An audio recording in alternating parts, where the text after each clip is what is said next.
All right, let's talk about multiplying using the traditional algorithm.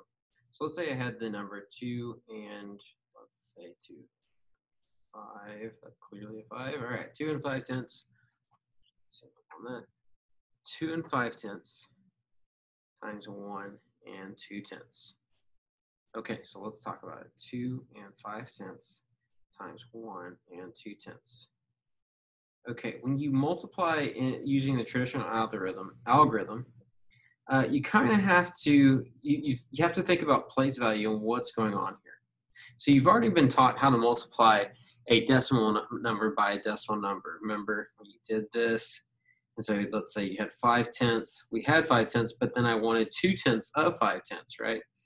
If I wanted 2 tenths of 5 tenths, that would get me 2 times 5 is 10. It would be 10 hundredths, right? So let's go with this. 2 times 5 is 10. Carry my 1, just like normal algorithm. 2 times 5 is 10, carry the 1. 2 times 2 is 4, plus 1 is 5. Okay, so that was 2 tenths of 2. When I get to the area model, that probably will make a little more sense, but let's keep going. All right, so I'm going to go to the ones place. Now think about it. The ones place is 10 times greater than the tenths place, right? And so since it is 10 times greater than the tenths place, so here I multiplied 2 and 5 tenths times 2 tenths, okay? That's what I was doing right here.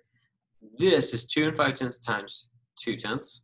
And then here, this is 1 times 2 and 5 tenths, right? So I should get 2 and 5 tenths because 1 times anything is the thing itself. So 1 times 5 is 5. 1 times 2 is 2. Okay, but wait, why isn't that decimal there?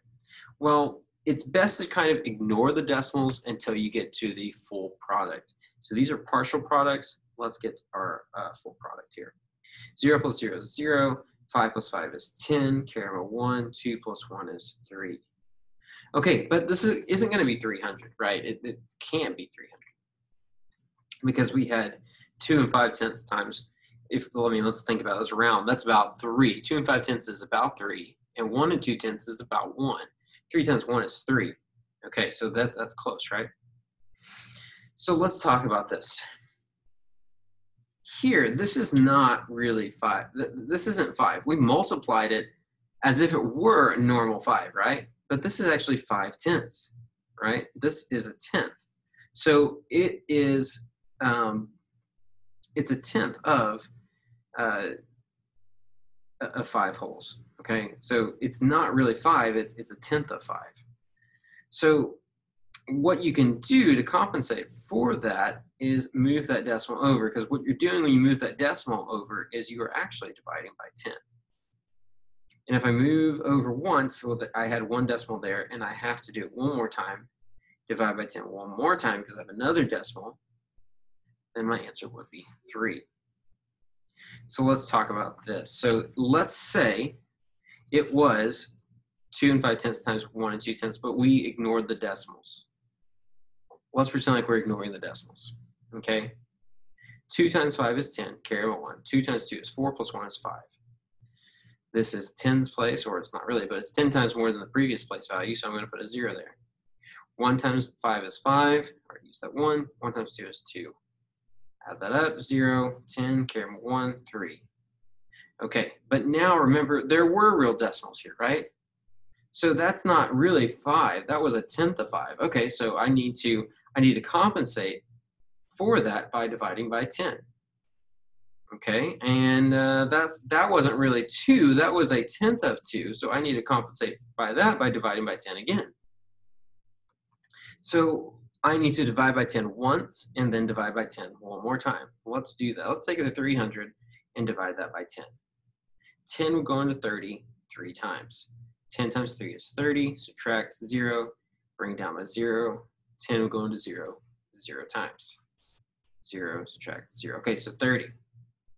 Well, now I need to compensate it one more time by dividing by 10 one more time, right? So I did it once, got to do it again. 10 will go into 30 3 times. 10 times 3 is 30 and 0. Okay, Now, that might seem confusing, right? That's like, wait, why did you do that? But remember, we weren't working with whole numbers here. We're working with tenths, right? So in order to compensate for that, I had to divide by 10 and then divide by 10 again because that wasn't a whole number. That was a decimal. That's a tenth. So we're working with it. So we have to divide by 10. The trick, and it's just a trick, is in order to divide by 10, we move the decimal over once. Remember, if we divided by 10 once, we got 30. And if we move the decimal over one more time, we get 3. So we divided by 10 twice because there were 2 decimal numbers. So if there were 2 decimal numbers here, I had to divide by 10 twice by moving that decimal over twice. So the answer wasn't 300, it was 3, remember? So let's do another one, and hopefully that one, it will start to get a little more clear.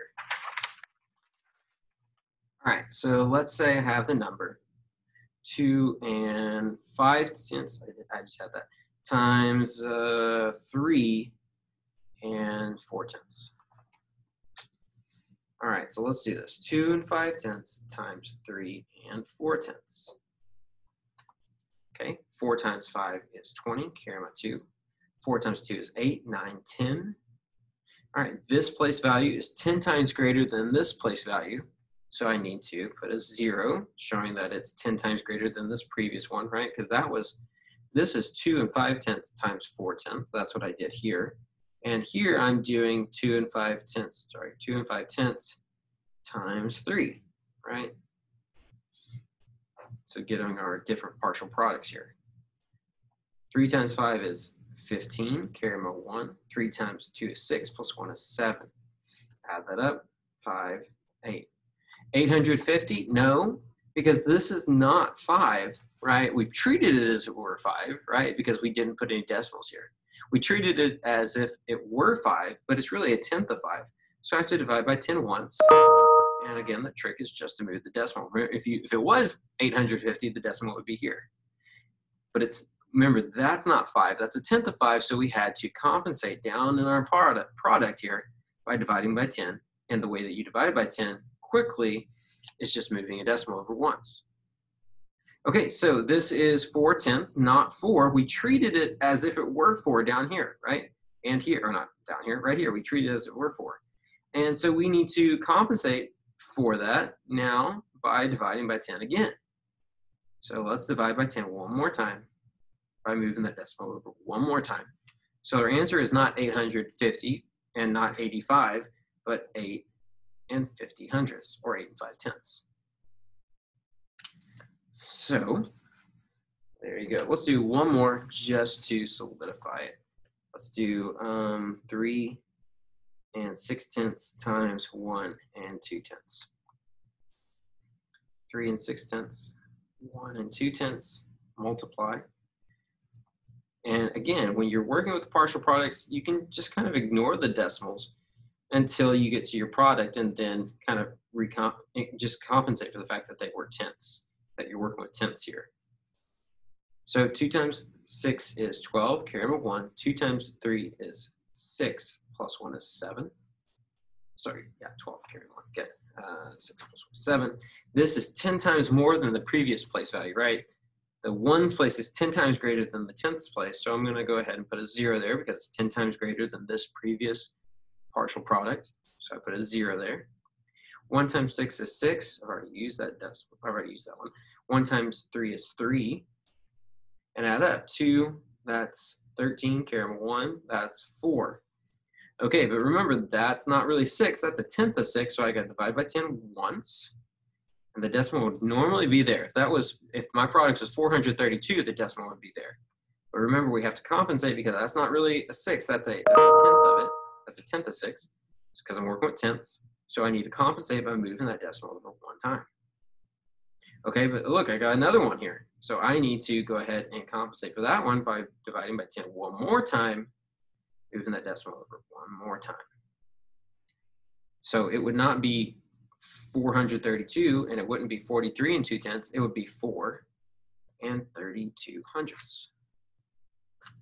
All right.